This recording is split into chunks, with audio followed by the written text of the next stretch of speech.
economic growth is projected to reach 4.2% in 2023. La croissance économique pour 2023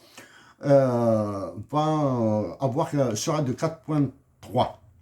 Pour 2023, il faudra attendre 3 mois, 4 mois pour avoir l'officiel. Hein.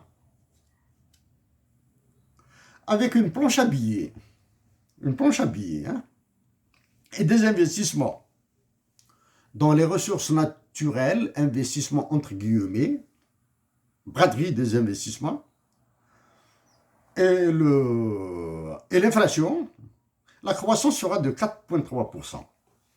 Voilà. L'inflation liée à la dévaluation du dinar, ça c'est la première. Criminelle dévaluation du dinar. 2015, nous vous renvoyons en 2015 là. L'inflation réelle, cost plus, l'inflation liée à la dévaluation, l'inflation liée à l'inflation des matières premières sur le monde, dans les marchés mondiaux, l'inflation liée à l'augmentation des salaires, l'inflation liée à l'augmentation de la demande. On vous dit qu'avec tout ça, la croissance va atteindre 4,2%.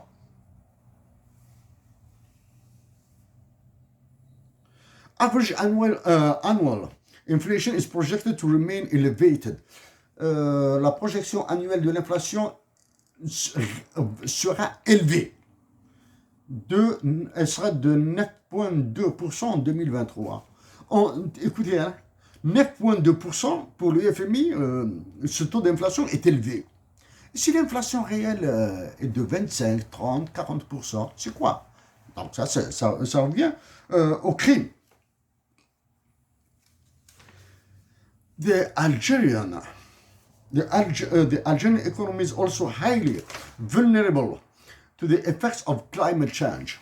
L'Algérie est aussi sujette, très vulnérable au changement climatique. Donc nous avons parlé de ces COP 25, 26, 27, 28, et ce que ne font, et l'absence de l'Algérie. En parlant de changement climatique, pourquoi? Il y a la sécheresse, drought. Il a les futures sécheresses, droughts, c'est-à-dire pas de blé, pas de fruits, pas de légumes, etc. Il a les incendies, pas d'olive, pas de l'huile d'olive, etc. Il a les incendies qui viendront, c'était probablement les tremblements de terre, probablement d'autres, des pluies diluviennes, phénomène naturel banal.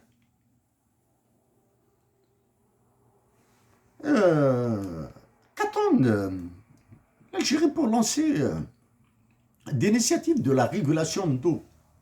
Amen. La régulation d'eau. Le premier endroit où la régulation d'eau est possible sont dans les universités, dans les sites universitaires, dans les hôpitaux et les administrations publiques. Je fais deux ordres. Dans les sites universitaires. Cité universitaire.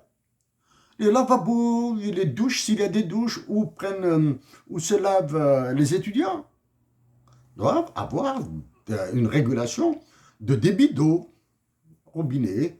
C'est-à-dire, vous faites une pression, vous avez pendant 5 secondes le temps de vous rincer les mains, 5 secondes pour le visage, etc. Le temps de ressavonner, etc. Vous avez 5 secondes de la régulation d'eau. Ça, c'est dans les sites universitaires, dans les universités, dans les hôpitaux, dans les administrations publiques. Ça, c'est...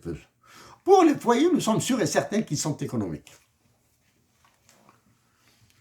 Les foyers, c'est-à-dire les domiciles, sont économiques parce qu'ils souffrent de l'absence d'eau. Quand il y a quand l'eau manque pendant une semaine, est coupée pendant 3 jours, une semaine, c'est sûr que les responsables de la famille, que même les enfants, vont faire attention à une goutte d'eau qui est à la maison pour la garder.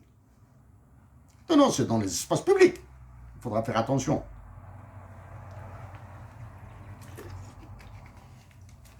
Ça, on a parlé de l'eau.